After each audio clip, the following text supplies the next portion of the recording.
Movie అయితే చూసేసాను. పతంజలి మళ్ళీ వచ్చింది మూవీలో పాజిటివ్స్ వచ్చేసి కాస్టింగ్ బాగుంది. తెలుగు ఫిలిం ఇండస్ట్రీలో ఉన్న ప్రెజెంట్ జనరేషన్ కామెడియన్స్ అందరినీ ఇంక్లూడ్ చేశారు. అండ్ మూవీ ప్లాట్ బాగుంది.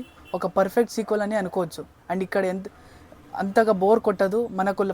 First half and second half కొన్ని 2 సాంగ్స్ అయితే ఉంటాయి. 2 సాంగ్స్ కూడా డీసెంట్గానే ఉంటాయి. మెయిన్లీ సినిమాటోగ్రఫీ అయితే బాగుంటుంది. మెయిన్లీ సినిమాలో సత్య గారి కామెడీ సీన్స్ బాగుంటాయి. అతను చేసే ప్రతి సీన్స్కి నవ్వొస్తుంది. Interval portion one of the highlight అనుకోవచ్చు.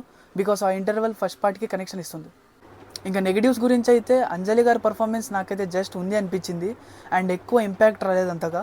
బట్ శ్రీనివాస్ రెడ్డి గారు అయితే బాగా చేశారు. And Satyam Rajesh and Shakalaka Shankar గారు అయితే జస్ట్ ఉన్న స్క్రీన్ మీద ఉన్నారు అనిపించింది. అంతగా డైలాగ్స్ ఉండవు. వీళ్ళకి ఫస్ట్ పార్ట్లో అయితే చాలా డైలాగ్స్ ఉంటాయి అండ్ కామెడీ సీన్స్ ఉంటాయి.